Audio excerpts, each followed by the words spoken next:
Hello and welcome to the video. आज की video हम लोग SBI PO का डे 2 जो कि 4 नवंबर को एग्ज़ाम हुआ है उसका शिफ्ट 2 का एनालिसिस करेंगे। देखेंगे कैसे कैसे क्वेश्चंस आए थे, कौन से क्वेश्चंस हार्ड थे, इजी थे। कुछ सजेशन भी मैं आपको दूंगा कि अगर आपका आने वाले दिनों में एग्ज़ाम है तो आपको क्या करना चाहिए। तो सबसे पहले स्टार्ट करते हैं इंग्लिश से। पहला सेक्शन आपका जो खुलेगा वो इंग्लिश का ही खुलेगा। इंग्लिश में RC आई थी।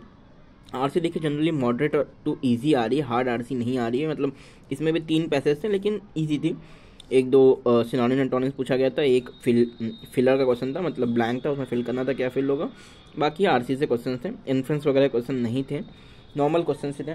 एक क्लोज टेस्ट आई थी जो 6 नंबर की, बहुत ईजी थी। जो अच्छा RC का जो टॉपिक था वो प्लांटेशन रिसर्च से रिलेटेड कुछ टॉपिक था, ईजी टॉपिक था। क्लोज टेस्ट की बात करें तो 6 क्वेश्चन आए थे क्लोज टेस्ट में, इजी क्वेश्चन थे, आराम से हो जा रहे थे। सोशल मीडिया के ऊपर था तो सब चलाते हैं तो इजी सबको लगता है ये चीज़, तो ईजी था।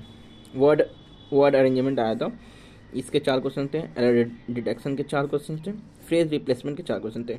एरर डिटेक्शन थोड़ा सा हार्ड था, मतलब कि 1 2 3 4 और ऑल आर करेक्ट, ऐसे 5 ऑप्शन थे। इसमें बताना था कौन सा सही है, बीच में एरर नहीं फाइंड करना, बस ये बताना था कि ओवरऑल कौन सा सही है। 4 गलत होंगे, एक सही, 3 गलत होते हैं, एक सही होता है, तो ये फाइंड करना था। फेज रिप्लेसमेंट के 5 क्वेश्चन थे। ये ईडियम्स के बेस पे आया था ये। फिर अगला सेक्शन जो है वो कॉन्स का। सबसे अच्छा मैं आपको इंग्लिश का अटेम्प्ट बता दूं। इंग्लिश का अटेम्प्ट वही है 18 से 22 के बीच में। अगर आप अपने इससे ज़्यादा किया तो बहुत अच्छी बात है। एवरेज बच्चे इतना ही अटेम्प्ट कर रहे हैं, ठीक है, तो आपको घबराने की जरूरत नहीं है अगर आपने इसके बीच में अटेम्प्ट किया है तो। कॉन्स की बात करें तो कॉन्स में तो इस बार अटेम्प्ट कम हुआ है, 15 से 18, हाँ इतना लगभग। माँ को बहुत बच्चे कुछ 20 भी किए हैं, और 20 के ऊपर मैंने किसी का नहीं देखा अभी तक। तो 15 से 18 एवरेज अटैम्प्ट है। अगर आपकी एक्यूरेसी बहुत अच्छी है तो ये बहुत सही अटैम्प्ट है। अप्रॉक्सीमेशन के 4 क्वेश्चन आए थे, मॉडरेट थे, इजी भी नहीं कह सकते। इसी नंबर सीरीज़ के कुछ क्वेश्चन इजी थे लेकिन कुछ हार्ड थे, एक बार में नहीं बन रहे थे। DI आई थी, DI बहुत हार्ड DI आई थी। बता दूं मैं आपको, 6 क्वेश्चन DI के आए थे और 2 पाई चार्ट की DI थी।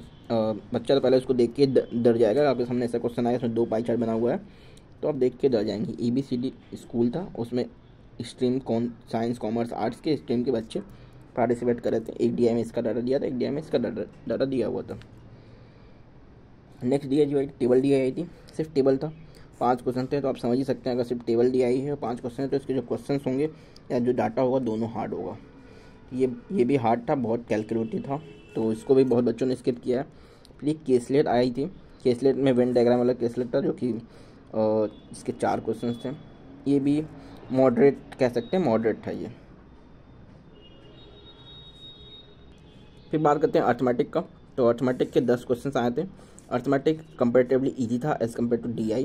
अर्थमेटिक इजी था, तो आपको मैं यही सजेस्ट करूँगा अगर आपका एग्ज़ाम आने वाले दिनों में है या आज भी आपका 3rd या 4th शिफ्ट में एग्ज़ाम है। 3rd शिफ्ट वाला तो वीडियो नहीं देख पाएंगे, लेकिन 4th शिफ्ट वाला अगर ये वीडियो देख रहे हैं तो आप ये करिए वह मतलब 1 लाइनर्स करिए। DI के क्वेश्चंस को एक थॉरो देख लीजिए कि हाँ, ओवरव्यू कर लीजिए कि कैसे DI आई है। आपके करने लायक अगर DI है तो ही DI स्टार्ट करिए, वरना DI को स्टार्ट मत करिए। केसलेट भी देखिए, हार्ड और इजी डिपेंड कर सकता है आपका प्रैक्टिस क्या है। तो केसलेट तो मैं सजेस्ट करूँगा कि अगर आपको लग रहा है कि ईजी है, देखिए वेन डायग्राम थोड़ा सा हार्ड होता है, और बाकी अगर ऐसे टेबल वगैरह केसलेट आता है तो वो थोड़ा सा ईजी होता है। तो आपको लग रहा है कि केसलेट हार्ड है, इसको भी स्किप करिए, डायरेक्ट जंप करिए अर्थमेटिक पे। अर्थमेटिक क्वेश्चंस कंपेरेटिवली इजी आ रहे हैं। अभी तक की जितनी भी सेफ्टी सबका ये एनालिसिस है कि अर्थमेटिक इजी आ रहा है, DI हार्ड आ रही है। बट ये डिपेंड करता है आपके सेक्शन में आपका कैसा आ रहा है। मे भी आपके में DI इजी आया तो ऐसा नहीं है कि आप अर्थमेटिक पे ही स्टार्ट हो जाए, डायरेक्ट DI को देखें ही ना, ऐसा नहीं है। आप अर्थमेटिक भी देखिए और DI दोनों देखिए, उसके बाद आप तुरंत वहाँ डिसीजन लीजिए आपको करना क्या चाहिए। अर्थमेटिक कुछ क्वेश्चन की बात करें तो परसेंटेज से क्वेश्चन आए थे, एज से आया था, इसमें वेरिएबल भी था।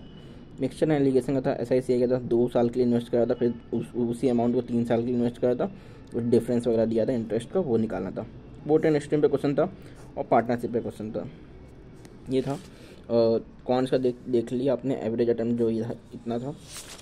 नेक्स्ट बात करते हैं रीजनिंग का। तो रीजनिंग की बात करें अगर तो सबसे पहले सिलॉक्स था, 3 क्वेश्चन सिलॉक्स के थे। फिर फ्लैट एंड फ्लोर का प्लस वेरिएबल के साथ एक पजल आया था, 3 फ्लोर 2 फ्लैट, 5 क्वेश्चन उसके थे। डबल रो था, डबल रो के 5 क्वेश्चन थे, 6% नॉर्थ 6% साउथ, ऐसे ऐसे बैठे हुए थे, ठीक, इसके क्वेश्चन थे। इसमें वेरिएबल नहीं था, जब डबल रो था तो थोड़ा सा ये हार्ड कह सकते हैं ये था। वेरिएबल अगर जहाँ ऐड हो जाता है थोड़ा सा वो कंपेरेटिवली ईजी हो जाता है, क्योंकि वेरिएबल के साथ है तो पजल थोड़ा सा ईजी होगा। डायरेक्शन की बात करें, डायरेक्शन के 3 क्वेश्चन आए थे। इनइक्वालिटी की बात करें तो इनइक्वालिटी में 3 क्वेश्चन आए थे। अनसर्टेन रो के 3 क्वेश्चन आए थे, इसमें 11 मेंबर्स आ रहे थे आंसर। आपका आंसर क्या आ रहा था प्लीज़ कमेंट बॉक्स में कमेंट जरूर करिएगा। पेयर फॉर्मेशन का एक क्वेश्चन था, मीनिंगफुल वर्ड का एक क्वेश्चन था जिसको स्किप करना होता है मोस्टली। मंथ प्लस वेरिएबल के क्वेश्चन थे, इसमें मार्च टू अगस्त मंथ दिए हुए थे, इसमें वेरिएबल था, उसके क्वेश्चन आए थे। 5 क्वेश्चन इसके थे। फिर एक आखिरी पजल थी, पोस्ट बेस्ड पजल थी, 9% थे, इनका पोस्ट दिया हुआ था, उनको अरेंज करना था। 5 क्वेश्चन इसके थे। ये था रीजनिंग का ओवरव्यू। मैं आपको बताता हूँ रीजनिंग में अटैम्प्ट कितने हो रहे हैं। एवरेज अटैम्प्ट जो रीजनिंग के थे वो नियर अबाउट 25 to 30 के बीच में थे, इतना कह सकते हैं। 25 to 30 के बीच में अटैम्प्ट हो रहे थे। अगर 22 या 23 भी आपने किया है और विथ 100% एक्यूरेसी तो भी कोई प्रॉब्लम नहीं है, अच्छा अटैम्प्ट है। परेशान होने की जरूरत नहीं, क्योंकि पेपर्स जो भी है नॉर्मल से हार्ड आ रहे हैं हर बार। कॉन्स तो बहुत ही हार्ड आ रहा है, तो बच्चा अगर कॉन्स करके आ रहा है इसमें उसके 15 या 17 अटैम्प्ट हो रहे हैं तो उसका मोरल वैसे ही डाउन हो जाता है रीजनिंग तक आते आते।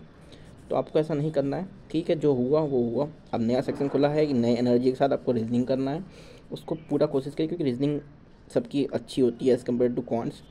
तो ये होता है, तो आप रीजनिंग में ज़्यादा अटैम्प्ट हो जाते हैं। 35 में से आप अटैम्प्ट कर रहे हैं 25-26, तो आपकी रीजनिंग अच्छी है तो ही आप अटैम्प्ट कर रहे हैं। कॉन्स में 35 में से आप सिर्फ 17-15 अटैम्प्ट करें तो आपका कंपेरेटिवली वीक है वो। तो ये सिस्टम है, देख सकते हैं आप। ये था आपको कोई प्रॉब्लम है कमेंट बॉक्स में कमेंट करिए। आपने ये वाला शिफ्ट में अगर मॉक अपना एग्ज़ाम दिया है तो कमेंट बॉक्स में अपना स्कोर और आपने कितना अटैम्प्ट किया है सेक्शन वाइज ज़रूर कमेंट करिएगा। चैनल पर नए आए तो चैनल को सब्सक्राइब कर दीजिए। मिलते हैं नेक्स्ट वीडियो में, तब तक के लिए गुड बाय।